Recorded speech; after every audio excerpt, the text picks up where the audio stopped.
Demokrasi adalah dari rakyat, oleh rakyat, dan untuk rakyat.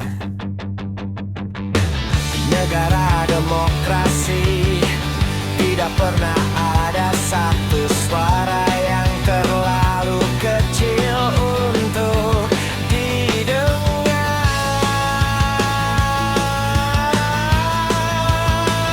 Karena setiap suara memiliki arti yang sama.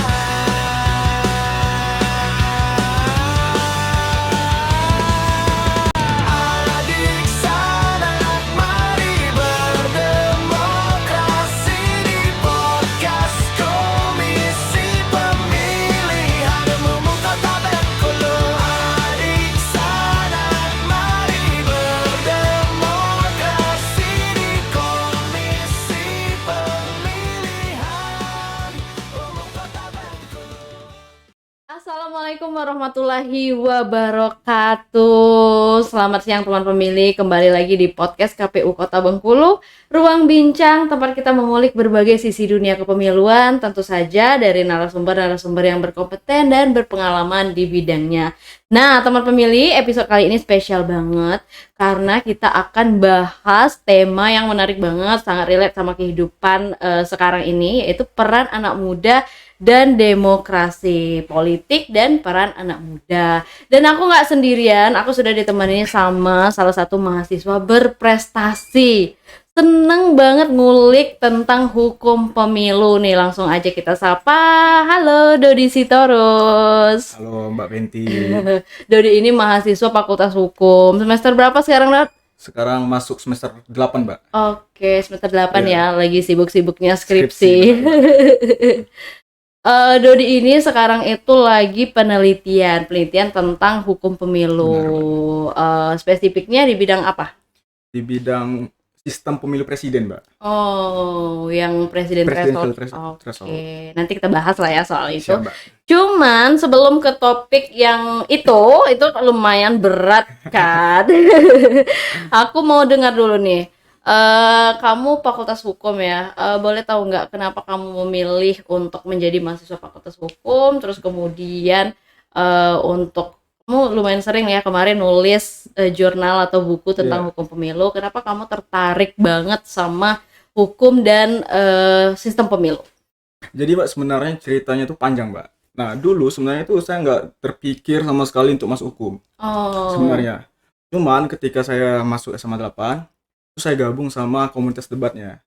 Nah, di dalam komunitas debat itu mosi-mosi yang dimainkan itu biasanya dia berbau-bau hukum semua, hukum pemilu dan sebagainya. Nah, disitulah kemudian muncul niat, keinginan, kesukaan untuk bicara tentang hukum dan sebagainya. Sehingga menurut saya ya pilihannya untuk memperdalam ilmu itu ya fakultas hukum, nggak ada pilihan lain gitu, Mbak.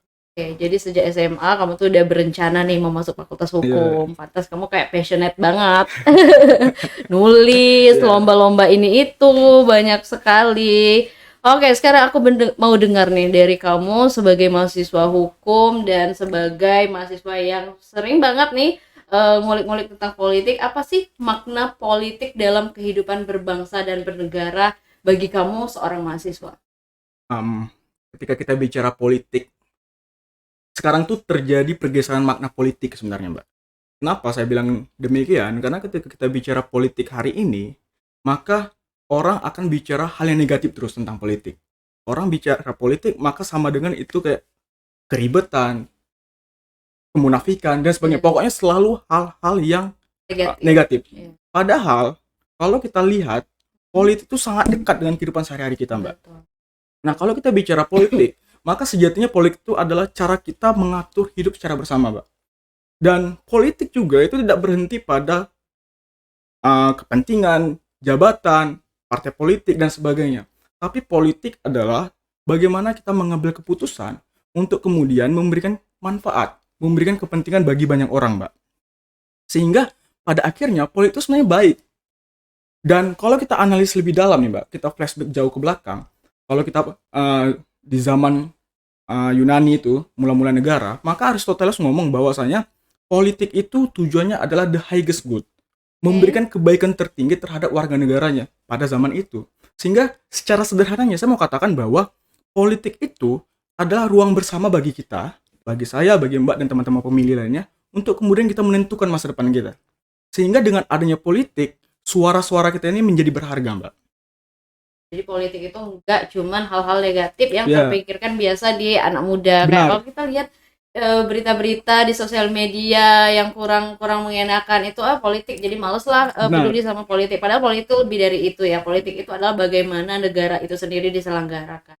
Nah, salah satu bentuk paling nyata dari politik itu sendiri adalah memilih dalam pemilu. Dalam sistem demokrasi, memilih itu kan hak konstitusional setiap warga negara ya. Menurut kamu seberapa penting sih penggunaan hak pilih? Menurut saya itu sangat penting, Mbak. Apalagi kita hidup kan di negara Indonesia yang katanya kan negara demokrasi itu. Pasal 1 ayat 2, kedaulatan tertinggi berada di tangan rakyat. Nah, di dalam negara demokrasi, kita sebagai warga negara itu punya suara. Punya privilege lah ibaratnya. Kalau bahasa anak muda hari ini tuh, privilege. Nah, privilege yang kita dapatkan hari ini, itu tidak ujuk-ujuk datang, Mbak. Itu hasil dari serangkaian dinamika ketatanegaraan yang cukup panjang. Yang Oke. puncaknya pada gerakan reformasi 1998. Dulu, kita nggak punya privilege itu, Mbak, pada zaman Orde Baru. Atau kalau saya sama teman-teman saya biasa mengadilkan gini, Mbak. Kita punya rumah nih, tapi kita nggak bisa akses rumahnya. Karena Oke. kuncinya dipegang oleh orang-orang tertentu. Tapi gerakan 98 oleh kaum-kaum pro-demokrasi, mahasiswa dan sebagainya, mengambil alih kunci itu. Sehingga hari ini kita punya kunci itu. Sehingga pilihannya kita mau pakai atau enggak. Nah, kunci itu harus kita pakai sebenarnya. Kenapa? Karena rumah itu punya kita. Kita yang tahu tuh, apa yang kurangnya, apa yang harus diperbaiki. Kalau kemudian kita nggak pakai kunci ini, jangan salah nanti ke depan, rumah itu bisa jadi berantakin, bisa jadi hancurin, bahkan yang lebih parahnya dijual. Begitu pula dalam konteks bernegara, Mbak. Begitu juga dalam konteks kita berpolitik, khususnya dalam konteks memilih. Memilih itu bukan soal kita paling paham politik, tapi memilih itu adalah tanggung jawab moral kita sebagai anak muda untuk kemudian kita ikut andil menentukan masa depan bangsa ini. Karena tadi, walaupun suara kita satu, kan orang biasa bilang suara kita satu nggak berpengaruh. Tapi di balik itu semua, Mbak, kalau kita bersatu, jutaan suara kita itu berdampak dan itu punya kekuatan besar untuk menentukan arah bangsa ke depan, Mbak. Gitu ya. Jadi kamu analogikan bangsa itu kayak rumah. Jadi hak pilih itu adalah kunci yang bisa menentukan gimana rumah itu nanti bisa dibuka atau enggak, kayak gitu ya. Luar biasa sekali. Nah, kita bahas tentang apatisme anak muda nih. Faktanya masih banyak banget anak muda tuh yang nggak aware sama politik, sama pemilu, bahkan masih banyak yang golput. Menurut kamu nih, kalau misalkan anak muda dalam jangka panjangnya nih tetap nggak peduli politik, nggak golput kayak gitu, efek jangka pendek dan jangka panjangnya apa? Jadi gini, Mbak, ini yang selalu saya bicarakan nih dengan teman-teman ya juga. Bahkan saya sering dicap kayak brand ambassador KPU. Karena saya selalu bicara tentang kepedulian terhadap demokrasi itu menjadi tanggung jawab kita. Nah, tadi saya di awal bicara bahwasanya politik itu sebenarnya hal yang positif. Nah, politik itu sebenarnya bukan sesuatu hal yang kotor. Bukan sesuatu hal yang menjijikkan, yang harus kita hindari, yang harus kita jauhi. Tapi sebaliknya, politik itu adalah sesuatu yang harus kita pahami. Politik itu adalah sesuatu yang harus kita awasi. Justru ketika kita apatis, justru ketika kita memilih tidak hadir dalam proses politik itu, maka kemudian disitulah politik kehilangan arahnya.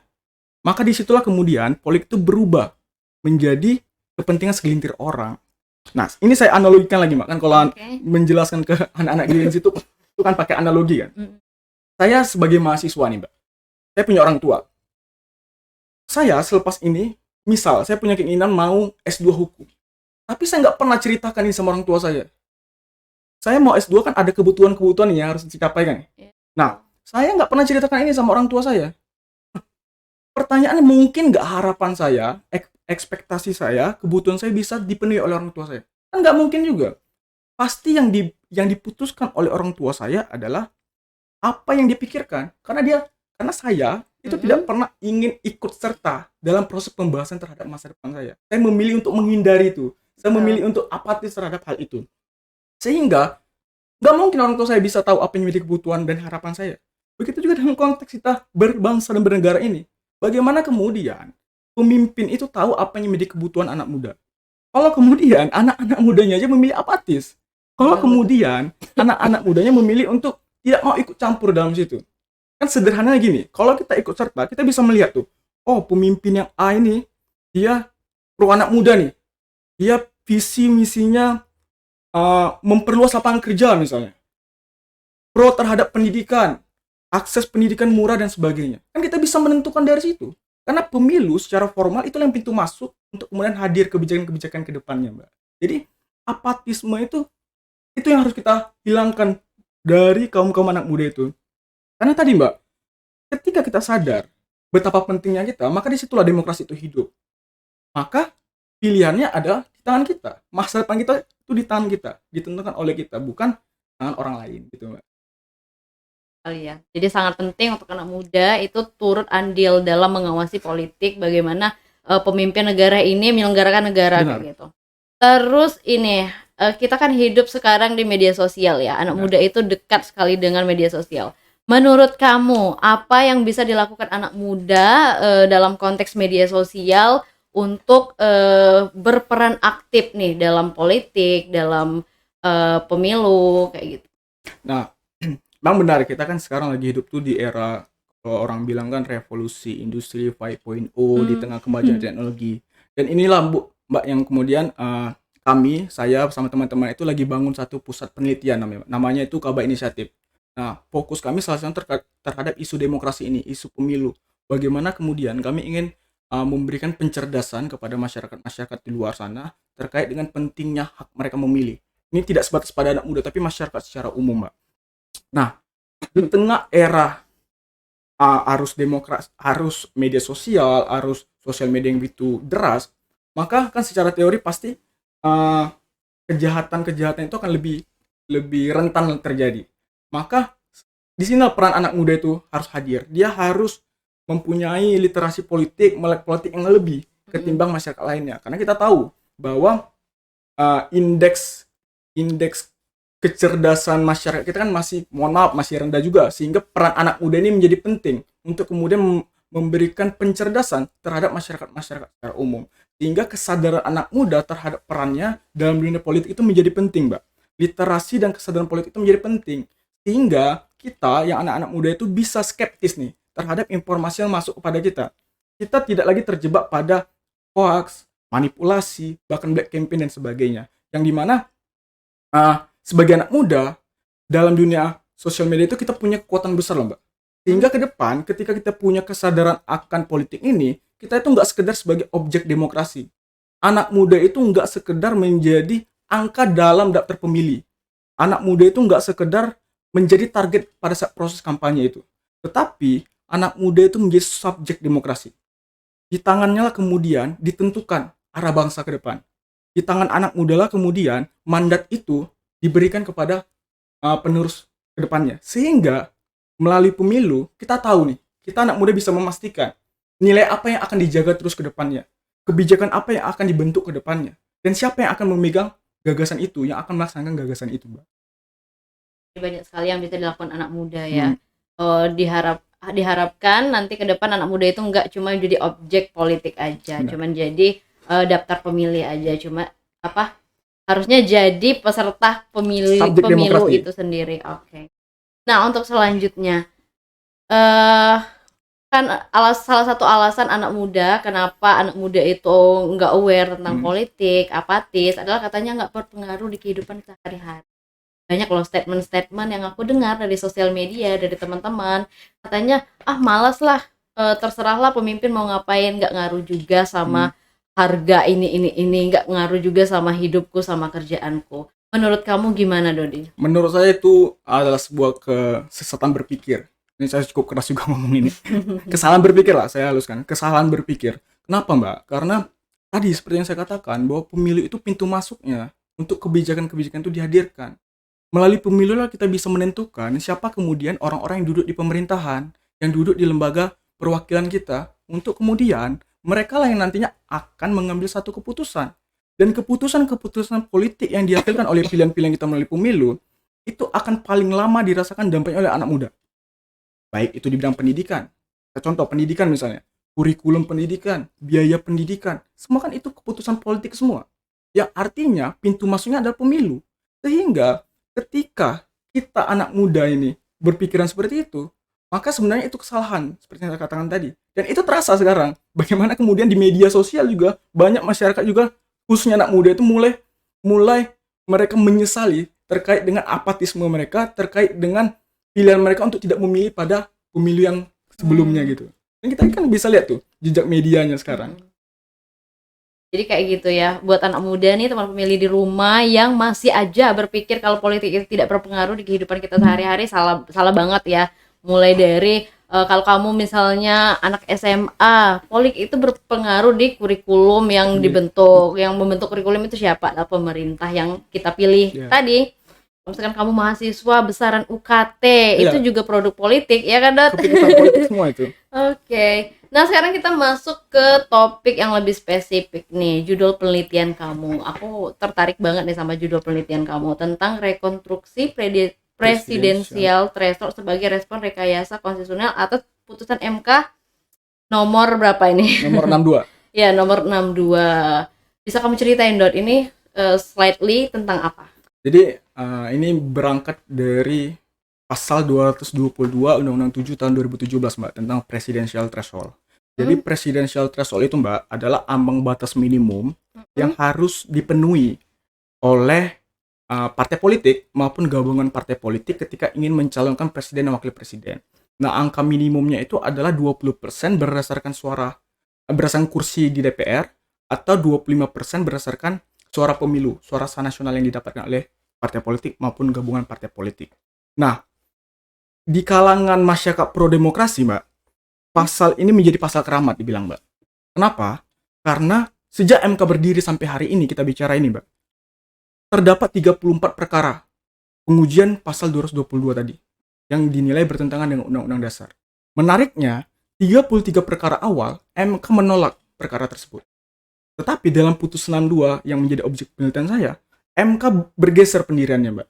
Dia menyatakan bahwa pasal presidential threshold itu bertentangan dengan Undang-Undang Dasar. Dia bertentangan terhadap 3 hal. Rasionalitas, keadilan interlevel, dan moralitas.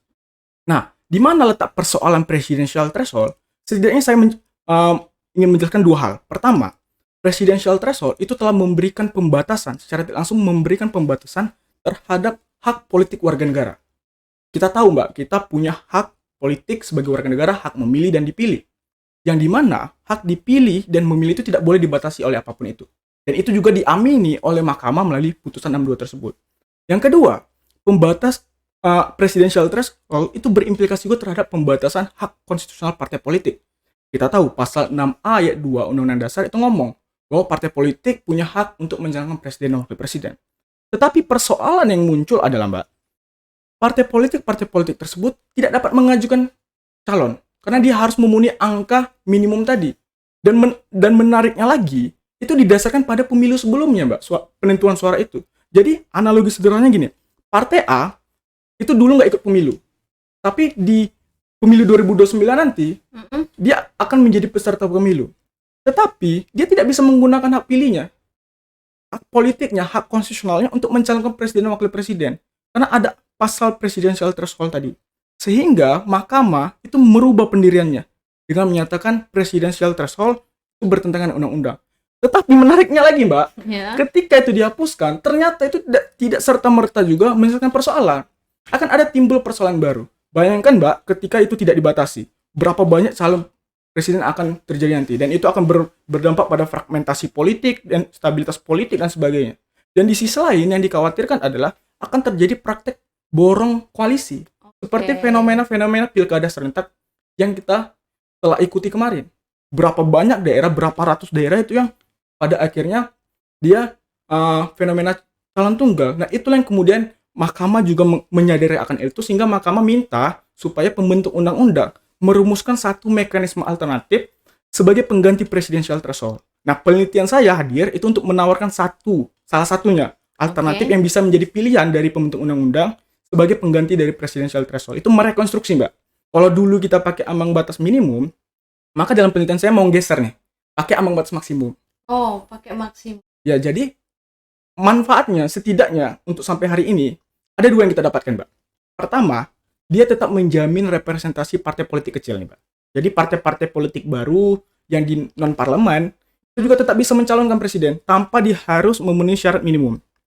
Dan di sisi lain, dia menjadi jaring pengaman ambang batas maksimum ini supaya tidak terbentuk koalisi besar seperti periode-periode sebelumnya. Sehingga keinginan mahkamah untuk memberikan varian atau alternatif pilihan terhadap calon presiden itu tetap ada. Gitu, Mbak. Gitu ya, kurang lebih penelitian kamu itu menawarkan Ya, alternatif pengganti dari undang-undang presiden threshold itu sendiri. Oke. Terakhir nih, apa pesan dan harapan kamu untuk anak muda supaya mereka itu lebih peduli lagi sama politik, sama pemilu, dan jangan golput. nah untuk teman-teman pemilih, teman-teman anak-anak muda, saya, Mbak, dan teman-teman pemilih lainnya, saya mau katakan bahwa politik itu lahir untuk mengatur kepentingan bersama. Dan itu sejalan juga sama yang dikatakan oleh Aristoteles, zoon politikon. Artinya manusia, kita ini nggak bisa hidup sendiri. Kita itu makhluk sosial yang harus berdampingan. Dan untuk kita dapat berdampingan dengan baik, teratur, maka politik menjadi instrumen untuk mengatur cara hidup bersama. Nah, anak muda ini memiliki peranan penting hari ini, Mbak, untuk memainkan peran itu. Mengapa saya katakan demikian? Karena KPU merilis nih, 56% dari DPT itu anak muda semua, Mbak. Betul. Artinya, kekuatan power anak muda itu luar biasa.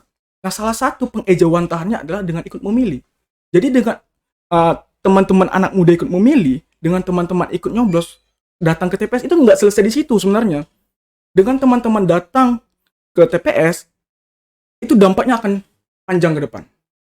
Dengan teman-teman coblos suara, masuk ke kotak suara, itu tidak selesai di situ, Mbak.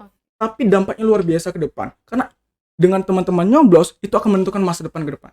Dengan teman-teman nyoblos, maka teman-teman sedang memastikan ruang bersama yang kita bangun itu sedang terjaga. Sedang kita bangun bersama untuk kehidupan kita ke depannya.